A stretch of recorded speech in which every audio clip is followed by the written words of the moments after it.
Welcome to the Invasion of the Remake podcast. I'm your host, Jason Bishop, and this is our first, well, actually, 0 episode. It's not actually our first episode, at least not on your counters. It'll be the secret origin of Invasion of the Remake. And that music we just heard was from Day the Earth Stood Still. It was a wonderful piece we thought was indicative of our secret origins. We'll have original music here soon. It was composed by Bernard Herrmann, the conductor for the theme of that wonderful movie. And with me today are my hosts, the voluptuous, the wonderful, the effervescent Jeff McNair. Hi, everybody. And as well, the slightly stinky... Okay, sorry. I rode my bike here, and yeah, well, I did take a few spills on it. Like, I'm slightly stinky and also very fucking bruised. And that's Trish Conklin, everybody. Yeah, I got an F word out at the very beginning. That's right. Perfect. We're 3 minutes in, and already anyone under 18 can't listen. Less than a minute in. Less than a minute. Less than a minute. So this is our secret origin of our Invasion of the Remake podcast.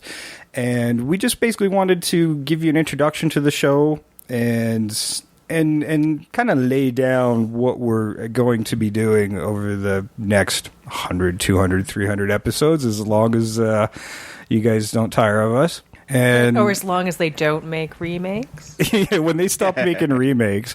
And unfortunately, we got a pile of them to work through. But we're going to give you alternating episodes. So initially we're going to, in our episode 1, we're going to take a remake, and the original, it's remake or remakes, in which case our episode 1 is going to be gigantic, by the way. Oh, huge. So that might even get split up into 2 episodes, because you guys, we'll announce that near the end. I don't want to spoil it right away, because then you just guys, well, let's put 0 on pause and let's go to episode 1. Just let them scream at their headphones, be like, oh, I know what it is. What has the most remakes? Whoa. You don't know. You honestly don't know, because there are so many of these things. And what we really want to do is to shine a light on the good ones, make fun of the bad ones. We know there are plenty of those. God. Oh, God. And the pointless ones. And the pointless ones, absolutely. And take a look at some films we think should be remade. It's not always about the most popular movie to get remade. I'm like, well, why touch a holy cow and bring it back and do it again? Because it was good the first time. We've seen this mistake done over and over and over and over again. Completely. There's lots of movies out there that are really solid concepts or ideas that are executed less than they could be, whether it's through budget restraints or poor direction or a poor cast or a weak script. So or even for the time frame. They were at the time frame they were made. They just the access to technology at the time can't just really do there. Justice. Yeah, absolutely. So with new special effects, or whatever. We've seen. I think that probably for me anyway, the best example of a great remake is John Carpenter's The Thing, and we'll talk about that in a future episode. Way down the road, because we want to save that one for a very special But not day. the number 1 if you're starting a betting pool on what we're going to touch on for a topic. Yeah, so you guys take that one off the list, because we were not going to do that one for a while. But John Carpenter's The Thing is indicative of everything I think a good remake is. The original Thing from the 50s, really, it was just it's about isolation and paranoia. All those themes are right there in John Carpenter's Thing, and the location of the Arctic. But otherwise, they're very, very different movies. The way they handle the paranoia is in the original Thing is they're just opening doors constantly, opening doors, opening doors, opening doors, and at some point the thing's going to jump out, right? Oh yes. In John Carpenter's movie, they handled the theme of paranoia very differently, and so it could be anybody. Yeah, the theme, John Carpenter's, it was less about the thing coming at you and more about the people around you. You're right. Like just the complete lack of safety.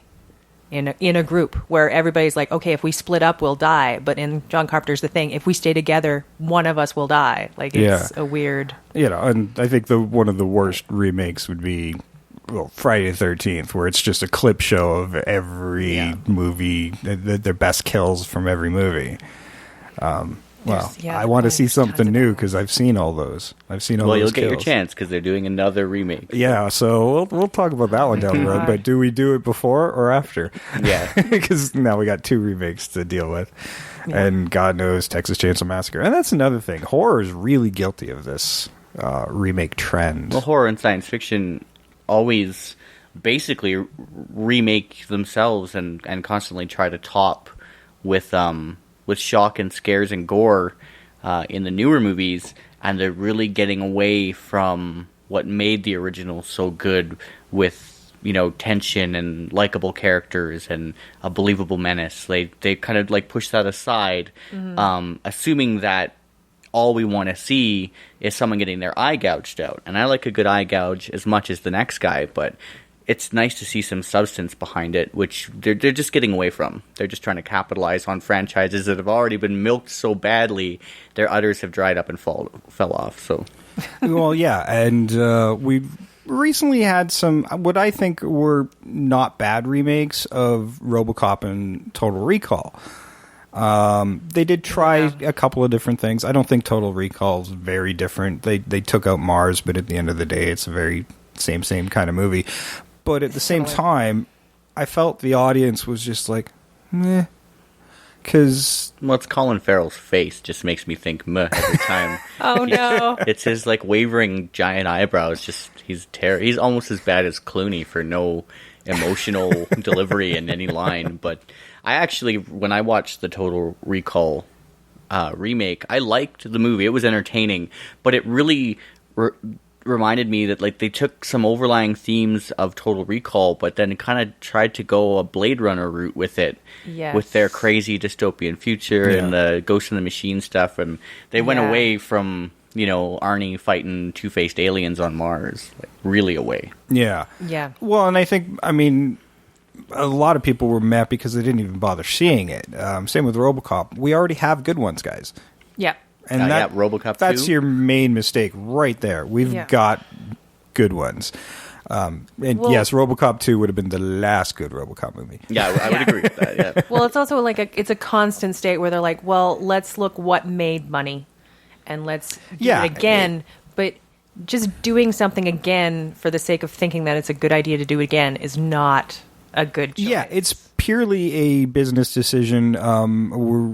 We're seeing this more in the Hollywood trends right now than ever before. Let's go with what works because those are financially viable. And they've had kind of mixed results with original properties. We just recently saw that happen with Disney and Tomorrowland, which on paper looked pretty good, but kind of tanked. And now the studio's probably going, well, maybe we should go back to making comic book movies, book adaptions, and remakes. I think it's the thing, too. They don't really understand. You can take a familiar character and tell a new story. People sometimes like that familiarity. But then they'll take the same familiar character, take the same familiar story. Well, we don't need that. Right. It's like every single Spider-Man movie telling us the origin. Right. Oh, God. We've known since the 60s, unless you're 3 years old, and even then, you know the origin of Spider-Man. You don't need to keep drilling it in. We get it, let's move on. It would be nice to just have a movie that's an original story that takes established characters. It's exactly like Friday the 13th. Jason's established. Just take him and put him in a new movie. Stop trying to reinvent him or retell it over and over and over again. We get it. The audience isn't that stupid. Yeah, and that's a character that I don't know how much you can change because we have this idea of what that character should be now. We've had it for so long, and you don't want to kind of mess with that. But, I do understand where the corporations are coming from. There's such a big difference now in how much money they're spending on films. Yeah. We're not seeing a lot of those mid-range $40-30 million movies now. It's either a micro budget or a mega budget. Yeah, you're not. So if you're going to spend a mega budget, you want something that's on a proven property, right? The middle class of movies is gone. It is. And So the 1% of movies own the box office. and Yes. whether that's because of Occupy Cineplex. Yeah, Occupy Cineplex. That's our new campaign here. Hashtag Occupy Cineplex. Now, I don't know what's causing this. I mean, there's so many different ways to watch movies now. And you've got VOD, which seems to be the new place where the money's being made. There's DVD and Blu-rays become a boutique thing. I'm one of those guys that loves getting that stuff. And me too, yeah. But there's the iTunes, YouTube, and not so illegal sources to get these things, and people don't realize that is hurting things. But it's changing the way the market works. I don't know for good or ill, because we're still in the midst of that change. It does let, especially with video on demand, I think of a movie like Maggie, which is the Schwarzenegger zombie drama, where, it isn't him strapped with guns shooting zombies. It's like a touching father-daughter story. And when it was coming to its theatrical release, I mean, we all assumed that we could go down the street to the cinema and see an Arnie movie on the big screen. And when it finally came out, whichever day that was, the 17th of June or whatever, it didn't play anywhere. The day it opened, I was going to go to see it. I called friends, wasn't out. I looked at every theater in Calgary. Yes, people were based in Calgary, Alberta, Canada. Don't hold that against us. Yeah, it had a very, very small theatrical run in the U.S., and I mean, maybe it was less than 20 screens, which is a travesty for somebody with such massive star power. He's got a draw. Yeah. But That's the thing with that movie, the point I'm getting to with the different forms of media is that, that is a movie because of the star power that should have done well in the box office. We didn't get to see it, at least here in Canada, when it was released, but that same day it was on video on demand. Yeah, it had a simultaneous theatrical VOD release, and we're seeing that a lot more now. There's a lot of TV shows, movies do it, a lot of things do it, because VOD, people... I thought you were going to break into song there. People even VOD does don't want to leave their homes now. Birds do. But they really don't. Like, they like the convenience of being able to see like a movie at home. Yeah. Like, the theater experience isn't what it used to be. Well, and some of these movies, I really enjoy the theater experience, but it changes how you watch something. It does. Yeah. The at-home movie experience is so good now. Like, we go to see a movie, like, for instance, Jaws, and we aren't getting paid by Universal to mention this, but Jaws is coming out in theater for its 40th anniversary. Yes. It's going to be awesome to see it on the big screen. Nobody here was born early enough to see it. I asked my wife, it's her favorite movie of all time, if she wants to go to the theater, and she goes, well, I don't know if I want the crowds and the fight for a seat and the over-air conditioned theater when I can sit at home and watch it in high def on our nice big TV with our great stereo system. And there is that, but there's the whole energy of a crowd.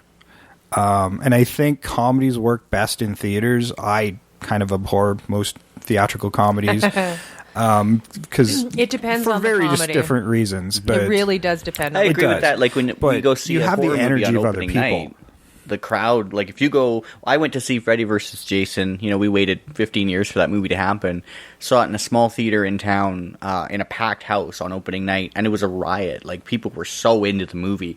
Like, people clapped at the end of it, right? Yeah. You don't get that too often, especially in big theaters. Like, we went and saw, right now at the tail end of its theatrical run, Mad Max. Came late to that party.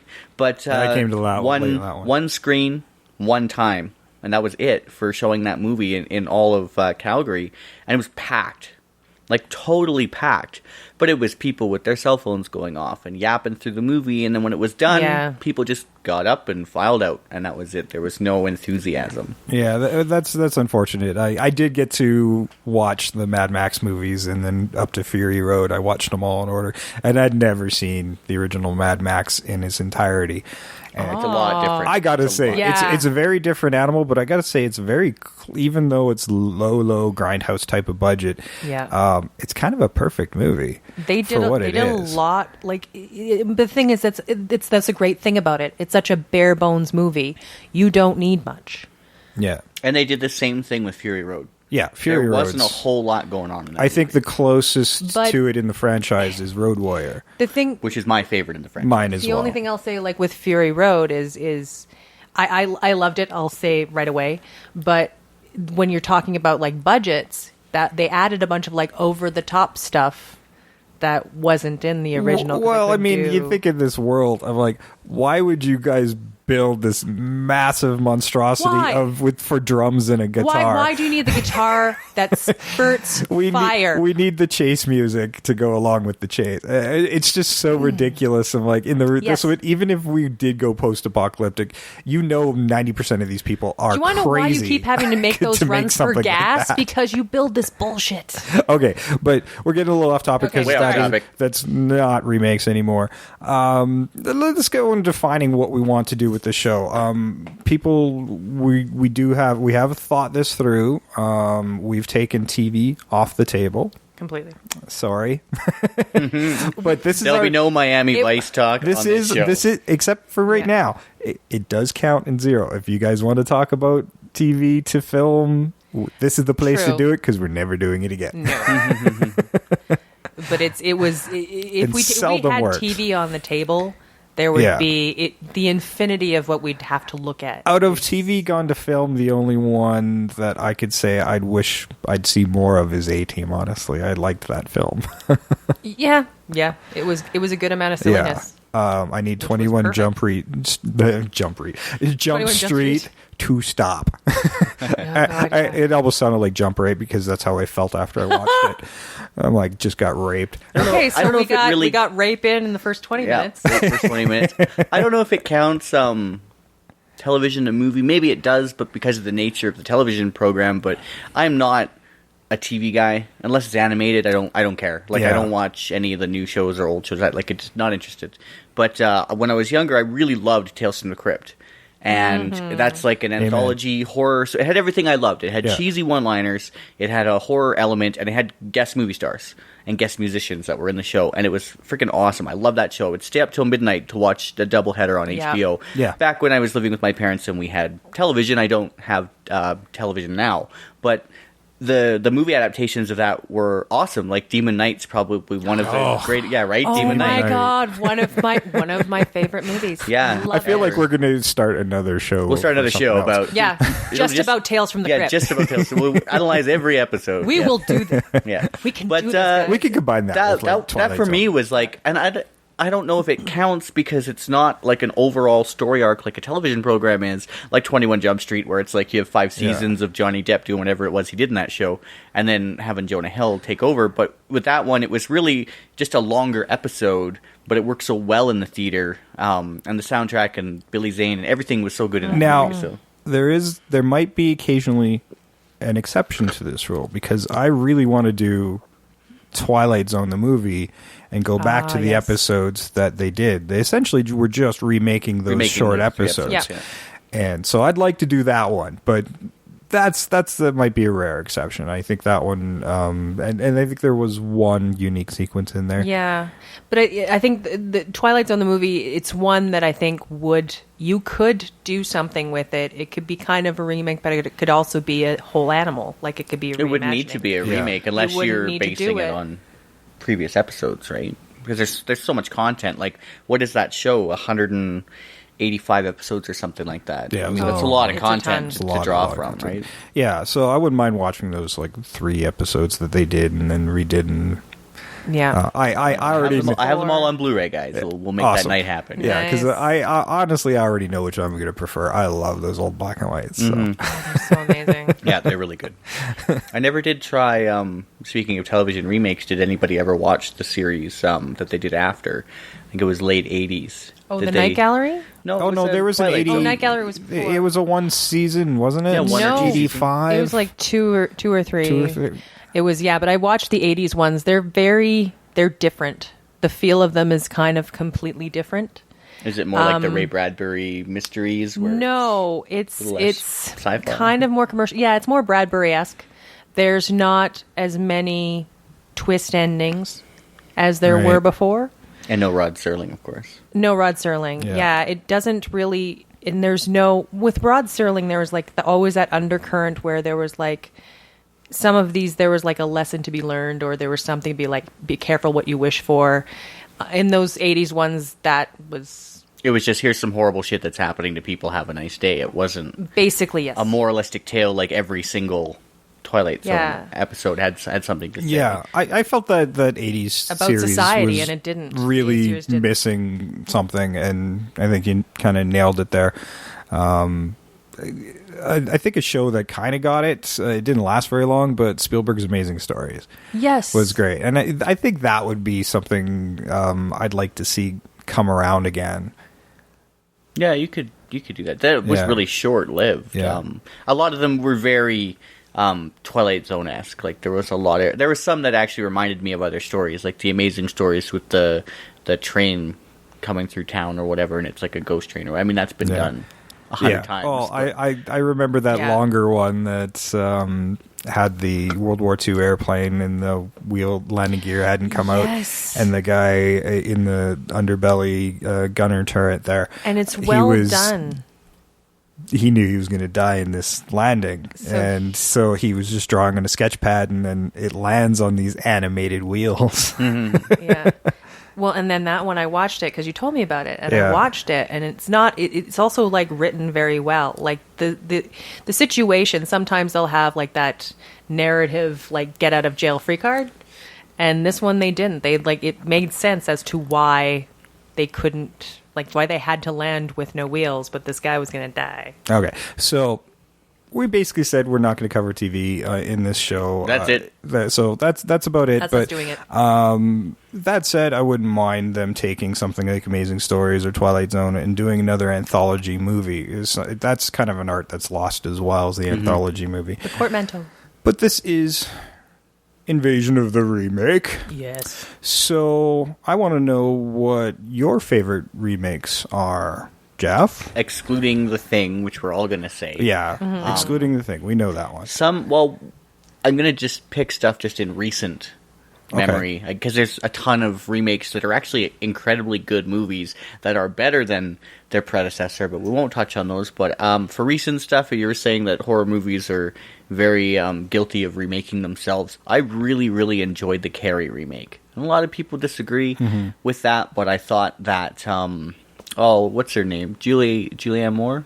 Played from the mom? Silence of the Lambs. Yeah, she played the mom? Yeah, she played the mom. I think that she actually was better in that role than the mom in the... Like, she was way crazier and way more of a zealot, and you really understood where, like, the crippling psychosis that Carrie has, like, you know, about her image and how she interacts with people. Like, you really get where that comes from in the new one, where it was there in the second one, but not so much.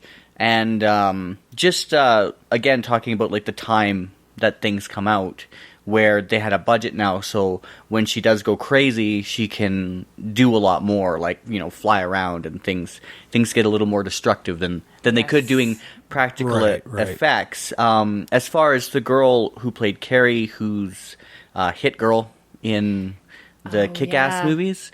Like, she's a good actress, and she did well in that movie. She was believable in that movie. And she's also kind of like a tiny person, so, like, you can, like, identify with, like, the oppressiveness of everything going on around her, with her, like, religious zealot and the pressure at school and things like this. And they modernized some of it, so, like, instead of going to the library and getting books that they just happen to have on telekinesis in a junior high school for some reason, she's, like, you know, Googling it or whatever, which makes maybe a little more sense that information would be accessible where she was looking for it. And she doesn't hit all the notes as well as Sissy did in the original, especially when Sissy gets the blood dumped on her. That face she makes, like when she just snaps, it was very, very powerful. And the Hit Girl, and I forget her name, she tried, and it wasn't quite there. But so as far as like modern remakes, that was one of my favorites, and the score is incredible. And I think her name was Chloe Moretz? Chloe Moretz, that's it. Okay. Thank you. And not her only remake, because we will do foreign movies, and one of my favorites was Let the Right One In and Let Me In. I might even like Let Me In just a little bit more. And the first movie to revive Hammer Films, so that also gives it a bonus. Bonus points for that. Watching Hammer Films just the other day, which gave me a lot of ideas for remakes. But oh god, like I keep thinking about this, but I'm like, I don't know what I could have like as a favorite as a remake, because some of them are really good, but I sometimes like to think of them as two different entities. I can't. Well, and that's a good way to look at it, because if you can view them as two different entities, then they've done their job. Yeah. They've done their job right. When in my mind, when they remake a movie, I want something different. As much as I like Rob Zombie movies, going into that Halloween movie, I was expecting more of Rob Zombie's voice. Yes, it was grittier and darker, but it was the same movie. Yeah. At the end of the day. And then you watch the sequel, which is where they let him cut loose and do what he wanted. And I'm like, well, that's what I wanted. But it's a terrible sequel to what he just did. If he'd done that the first time, I would have been all over that, because it was so interesting and so different, but it doesn't follow up what he started with very well. I'm in the vast minority on this opinion, but I prefer Rob Zombie's Halloweens to the original few Halloweens that Carpenter did. And I love Carpenter as much as anybody, but I always found in the slasher house of that time period that was the weakest one. Like, it just didn't... It never did it for me. It never grabbed me. And the thing I dislike about Michael Myers, especially in the older movies, is that there is no drive, no reason. It's just, and then people have, it's a force of nature or whatever bullshit. But, like, there's just no reason for him to do the things he does. Not to say that you need a lengthy, endless backstory like we got in the first Halloween remake from Rob Zombie, but I liked that he kind of put a little bit of humanity into the killer first, and was like, this is where he's coming from and why he's doing his stuff. And then when he lets the reins loose in the second one, it's just like no holds barred, ridiculous, over the top, violent, heavy breathing, like Buddy, who was playing Michael Myers, watched all the Kane Hodder Jason movies. Yeah. And there was really there was a lot of anger and power behind it, and you got it. And it was like, I understand where this is coming from. Where in the Halloweens, at least when I was, a teenager watching those movies, they didn't resonate with me at all. I go back to them now, and I definitely, they're masterworks, no question. Even 3 is good. But I was about to say, I'm sorry, you put what? Season of the Witch on that? You put Season of the Witch is Watch good? it again as a standalone. This is the thing that sometimes I movies can, get roped but in, my right? God, it's just So good. wretched. Sing the song. Do it. Oh, you know it. No. Do. Oh, God. This is physically painful for me. Oh, we It's might just have so to terrible. remake that movie. Yeah, we'll remake that one. Yeah. And that's the other half of what we're going to do, people. We're going to take some movies that haven't been remade yet, and bring them up to what we think a modern day presentation would be. Hopefully Hollywood's listening to us, and maybe Season of the Witch will be on that God. list. It probably already is on a list. We're going to avoid really recent stuff. I'm like, Yeah. we know Spider-Man 3 wasn't very good, but we're not going to do something like that.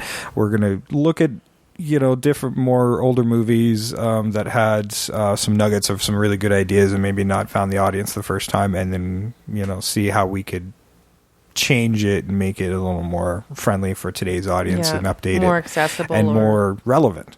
We sidetracked pretty good, though, because I don't remember what you said was your favorite remake. Oh, yeah, no, She I didn't really didn't have have one. one. I think the only one that really comes to mind is, I'm trying to remember the name, because it's the one, it's the Living Dead one where they're in the mall. No, Dawn of the Dawn. Dead. Thank you, Dawn of the Dead. That was a coming to really me. good remake. Zack Snyder. That was very Yeah. good, because I found the first one had all those characters and it made sense, but this other one was just I don't even know if it's a remake. It's a Reimagining, I would say. reimagining, yeah.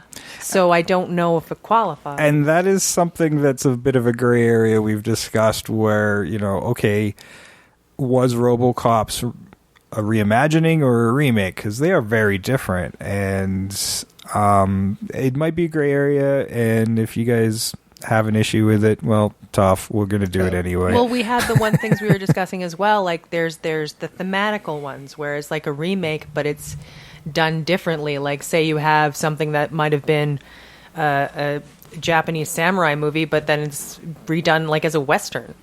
Is that a remake or is it not? And that's one that I kind of want to put on my list is, what is it? Yojimbo, because Fistful of Dollars and Last Man Standing, they're all the same movie, but you've changed the time period from samurais to the Old West to 40s gangster. Mm-hmm. So you can is that? But I mean, you're remaking it.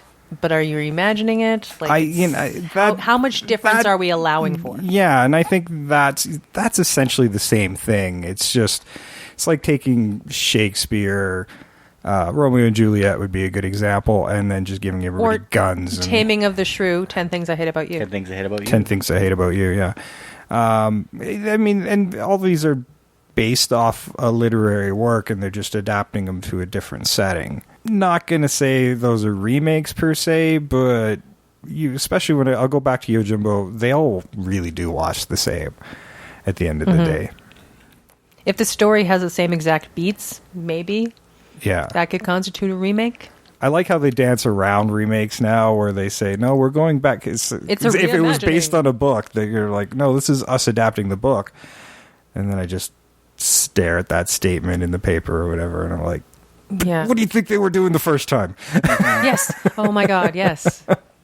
So it's a bit of a weak argument for me, but yeah, people are like, well, we're staying closer to the source material. Really? So there might be times where our audience might go, hey, that's not really a remake, but you guys can tell us that.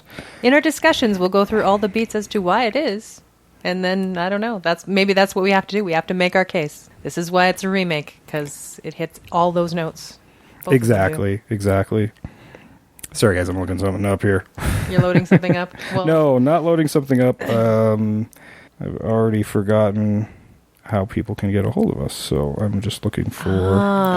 we have a Gmail address for you, folks. We have contact information, That's guys. right. I think I left it on my phone, which I turned off for the show. You'll be able to contact us and tell us so in episode how terrible 1, we are. All of our contact information will be available. That way we don't stall too much. Yes, exactly. We'll do that at a later time. But you can find us on Facebook. Just look up Invasion of the Remake. We're on there. Invasion of the Remake on Facebook. And it's Invasion OT Remake because Twitter is a bit of a pain in the ass. But yeah, they actually limit the characters and what your title could be too. So nice. Thank you. Just give me a second, and I'll give you guys the Twitter address too. But we're on Twitter, we're on Facebook, and we will have a Gmail address for you guys to get a hold of us on as well. And our egos are fragile, so be nice out of the gate. Try and make it a compliment sandwich. Yeah, we don't deal. This is a fun podcast, and there's a lot of douchebags out in computer world, and try to be kind to each other and kind to us as well. When we set up the websites, we're still a ways away from that. We're going to be out in Lipson, and we'll be available on all sorts of devices for your podcasts. SoundCloud, iTunes, Stitcher. So you can be on a treadmill or walking around town or avoiding your relatives. We'll be there for you. That's right. So, it's we're Invasion of the Remake on Twitter. You'll find us. But okay, so what we've established no TV. Well, with a few exceptions. Reimaginings, as long as it's still a gray area, but we're going to be figuring that out as well. Yeah, God knows we've got plenty of things to go to for a while, so we're not going to have to hit too many gray areas, and it's essentially whatever we feel like doing. We'll try to sometimes make it relevant when a new remake hits the theater and see if we can all get to it. But, I don't think we're going to do Poltergeist right away because there's so much horror. We kind of wanted to spread the horror out and not make it constantly horror-based all the time. Yeah, because I think we were trying to look for something other than horror. Because that's so easy. That's been remade. Yeah. And we had we had to really do a dig. Yeah, they're there. There's quite a bit. There's quite a bit, but it's hard. It's hard, honestly. So we're going to try to limit the horror to maybe once a month, except for October. Yeah, horror and sci-fi. They're big for remakes. I don't know. some of the ones like why drama and comedies. Some comedies are more remade. I think drama's the one they don't ever really hit a lot of remakes with. I don't know unless why. it's like a cross genre type of a thing. Yeah. Well, we'll find more of those in the foreign to English category. Yes. And we will, though there are plenty of those as well that for a lot of people will cover this movie. Oh my God, and and people won't even know that it's a remake until And can we'll we talk cover about it. So. the stuff where it's like, okay, it's British to American remakes type of deal? Oh, I'm trying to remember. Like, there was a remake There was I one saw. that just drove like they drive me nuts. It's still English. They're still talking English, guys. Yeah, that drives me nuts when they go from English to English. And the Alfie. really thing that Alfie's drives me one. nuts is they'll cast English actors from England to do the non-accent roles. I'm like, well, guys, they were speaking English the first time. Just leave it alone. Just release it out here. Yes. Yes, I like if it's a foreign language film, it's a different sentimentality. Like let me in and let the right one in. Let the Yeah. right one in. It's got the sentiment of the very Scandinavian, very dark, very bleak. That's not going to play as well, I don't think, to a North American audience. So I get why you'd remake it and do it slightly differently. But because there's a cultural divide. But I don't know, the cultural divide isn't big enough, I think, if you've got an English to English remake. Well, I hear they're remaking Troll Hunter, speaking of, which I love Troll Hunter, but it is very focused on the mythology from that region. For sure. That Icelandic lore of Yeah, but trolls. that's what makes it good, is because Yeah. there is But how so do much you... to draw on. What are they going to do? American trolls? Like, what are they going to look like? Exactly. Are It's we gonna be just troll are they dolls going to from the, ignore it's a gonna lot be of Toy the Story, but rules? shitty. Like, It'll be Troll 2 again. yeah. Oh yeah. God. Troll 2 Hunter. Troll 2 2 Hunter. Hunter. Oh, Hunt for Troll 2. Didn't they do that documentary? They did. They did. It was yeah. so much better than this movie. Yeah, I don't know, Troll Hunter. Oh, maybe they're remaking Troll Hunter, but they're going on the internet. I would watch that then. That's the North American version North American of what Troll a Hunter. troll actually is. Going on the internet and then like seeking them out, and there'll be people who just drive up to people's houses and like, are you doing this online? That's right. And we look forward to discovering berating you on 12-year-olds. Twitter. Yes, exactly. Hey, Troll Hunters, we know you're out there. We love our audience. Okay, well, I think we've defined what our rules are. Our next episode is a doozy. Like I said, I was keeping that a secret at the beginning, but we are going to do the I Am Legend quadrilogy of remakes. Starts big Omega Legend. That starts with I think it was Vincent Price Classic. It was Last Man on Earth. Price. And Charlton Heston in the Omega Man. And Then the big one is Will Smith in I Am Legend. And Yes. then a And little then- lesser known, but still remake is I Am Omega, which is a martial arts 90s action take on that story. But it's that one's going to modern. be so painful. You know, it's not I'm bad. not sure which I'm going to be looking worse. forward to that one. I think that one's going to be fascinating. Well, I'm not sure what's going to be worse, having to rewatch the I Am Legend Will Smith movie or watch an Asylum movie. Oh my God. I don't know. It's not terrible. I'm starting to regret about this whole concept. We're gonna be watching some bad You movies. know what? Sometimes. Sometimes you gotta sift through a lot of shit to find that diamond. That's right. And yes, we will be doing Piranha Oh my god! Yeah, I know. at some point. At some point, we don't know when, but definitely some thought. All right. Well, thanks, guys. We're still setting up a lot of the social media, but you can find us on Facebook, Twitter, and you can email us over at Gmail, and that is invasionofthemake@gmail.com. Thanks for joining us. You couldn't remember that? I'm just... I was actually looking up the Twitter one, looking up and the I didn't. Twitter, and then I you didn't just actually write it stumbled upon down. the Gmail. so, 5 minutes. What's our email? You know, I that one I remembered. Okay.